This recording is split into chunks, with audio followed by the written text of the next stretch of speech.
Same person, same job, same coffee in the morning, regular life. Now ask them, could you kill the person next door? They'd say no, the thought feels horrible. But put that same person in a uniform, tell them there's an enemy across a border, give them an order. They'd pull the trigger, many times. Then they go home and read their kid a bedtime story. Which one is the real them? Honestly, both. And that's why war has stayed unsolved for thousands of years. There has never been a single era without war. Across all of human history, complete peace adds up to barely a few hundred years. We know how horrific war is. Schools teach peace, religions teach peace, parents tell their kids not to fight. So why can't we stop? Bad leaders? Broken systems? Money? Partially true. If that were the whole answer, electing better leaders would end war. It hasn't. So the answer has to be deeper. More precisely, it's inside our brains. In the next few minutes, we'll find a circuit running inside you that has more in common with what fires inside a soldier than you'd want to admit. Hold on, forget the numbers for a second. Just imagine this. Right now, somewhere beyond your screen, someone is lying awake to explosions. A mother holding her child in an underground shelter. A 20-year-old kid curled up in a trench. That kid used to watch YouTube and play games just like the rest of us. And it's happening this exact moment. War isn't a chapter in a textbook. It's somebody's today. And what's even scarier, the people who started those wars all said the same thing at first. We just want peace. We just want to defend ourselves. Can you say with confidence we're different from them? Psychologists have given this phenomenon a name. They've mapped out the circuit that fires when ordinary people end up doing extraordinary violence. And when you hear what it's called, it might shake you, because that circuit isn't only on the battlefield, it's the same one you fired up this morning in a group chat, in a comment section. You've lived with it your whole life. You just never knew it had a name. Try this. Recently, have you caught yourself thinking, what's wrong with that person? Different party, different religion, different country, or just disagreed with you online? That short flash of irritation, of superiority, that is the smallest unit of war. And here's the key. The moment that feeling rose, did you choose it or did it just come up? It just came up. You didn't choose it. Your brain chose it. And the kid who pulled the trigger in 1914 didn't choose either. The same circuit running inside us was running inside him. We're wired from birth to separate us from them, wired to react before we think when fear gets loud.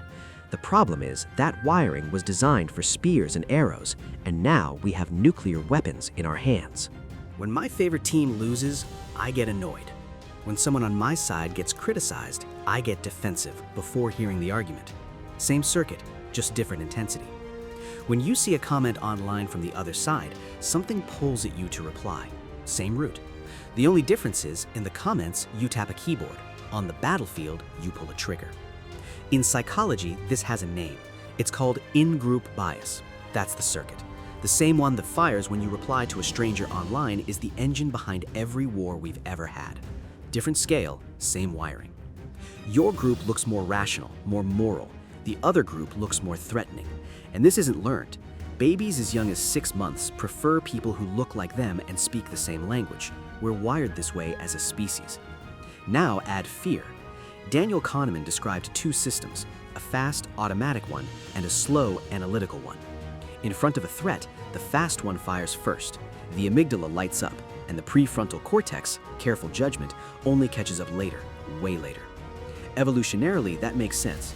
On the savannah, the ancestors who said, let's calculate the odds of this being a lion, they all died. The ones who survived just ran. The problem is that wiring is still the same. Replace the lion with someone from a different race, a religious symbol, another country's flag, same circuit lights up. The brain can't tell a real threat from a manufactured one. So when someone amplifies fear, we follow automatically. This isn't weakness. This isn't a modern problem. This is ancient design, hammered into our brain over hundreds of thousands of years. Here's a fact that should genuinely shake you. In the famous Robbers Cave experiment, researchers split ordinary boys at a summer camp into 2 groups. Same age, same background, often actual friends. Within days, they were competing, resenting each other, raiding each other's cabins, just the line between them, nothing else. Henri Teifel went further, split people on something completely meaningless, coin flips, color preferences. Within hours, they start favoring their own group and treating outsiders with suspicion, from nothing. And it's not just behavior. Neuroscience shows this changes how the brain activates. Same face, same expression, sorted into us, your empathy circuit fires. Sorted into them, it goes quiet. Same pain looks less painful, from an arbitrary line. The I'm rational, I have no prejudice version of yourself, that self is a thin shell. Underneath, the circuit that sorts groups and creates enemies is always running, just dormant. Once a trigger arrives, it wakes up within days. But here's where it gets really uncomfortable. In 1961, a psychologist named Stanley Milgram ran an experiment that's still hard to read about. He told ordinary people, teachers, accountants, students, they were helping with a memory study. Their job was to press a button that delivered electric shocks to another person every time that person got a question wrong. The shocks got stronger each time. The other person wasn't actually being shocked, it was an act. But the people pressing the button didn't know that. They heard screaming, pleading, then silence. Milgram thought maybe 1 or 2% of people would go all the way. He was wrong. 65% of ordinary people kept pressing the button all the way to what they believed was a lethal voltage. Just because a man in a lab coat said the experiment requires you to continue. 65% of regular people, with no enemy, no border, no patriotism, just one figure of authority and a circuit doing its job. Here's what Milgram wrote afterward. The people who pressed the button weren't sadists. They sweated, they protested, they asked to stop, and then they kept pressing. Because the circuit that says defer to your group, defer to authority, the responsibility isn't yours, is older and stronger than the one that says this is wrong. That's the part that should chill you. War doesn't need monsters. It just needs the circuit and the right environment. So how do we start working with this? 2 things. First, treat the moment you snap as data. A driver cutting in front of you, a line in a group chat, a stranger's reply online. The instant anger rises. That's the same circuit that made the kid in Sarajevo pull the trigger, just different intensity. Try labeling it. Anger's rising. The circuit just fired. That alone slows your reaction by half a second, and that half second is everything.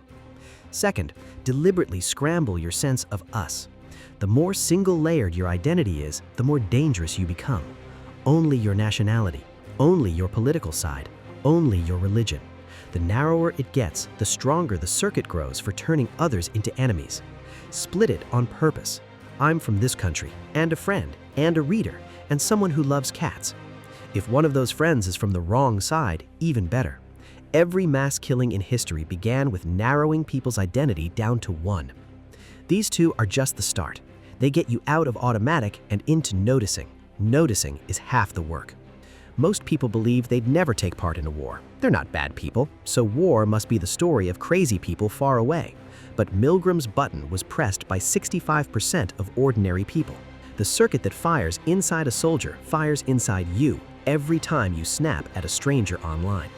The version of yourself you trust, the rational, fair one, is a thin shell. The circuit underneath is always running. This isn't about willpower.